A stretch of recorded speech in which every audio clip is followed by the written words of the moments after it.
என் ஹபீப் நாயகம் ஸல்லல்லாஹு அலைஹி வஸல்லம் நம்முடைய பல் உடைந்து போனதல்லவா? எந்த பல்லுன்னு தெரியாம எல்லா பல்லையும் உடைச்சிட்டாங்க. கண்ணியத்திற்குரியவர்களே, அல்லாஹ்வின் நல்லடியார்களே, ஏன் பெருமானார் அவரை வர்றதை தடுத்தாங்கன்னா, அவங்க பெற்றோர்கள், அவங்களுடைய குழந்தை, அவர் ஒரே ஒரு குழந்தை, அம்மாவுக்கு அத்தாவுக்கு ஒரு குழந்தை, அவங்க வந்துட்டா பெற்றோர்களுக்கு உபகாரம் செய்ய யாரும் இல்லை. அதனால நீங்க உபகாரம் செய்யுங்கள், என்னை பார்ப்பதை விட நீங்கள் உபகாரம் செய்வது சிறந்தது என்று சொன்னார்கள்.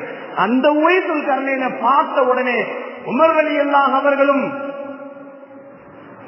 அலி ரலியல்லாஹு அவர்கள் கட்டி பிடிச்சி 2 கரங்களையும் பிடித்து முத்தமிட்டு சொன்னாங்க, எங்களுக்காக நீங்க துஆ செய்யுங்க. ஏங்க, நீங்களே கலீஃபாவா இருக்கிறீங்க, நீங்க என்கிட்ட சொல்றீங்களே. நபி ஸல்லல்லாஹு அலைஹி வஸல்லம் சொன்னாங்க, நீங்க துஆ செஞ்சால் எங்களுடைய பாவங்கள் அனைத்தும் அழிந்து போகும்.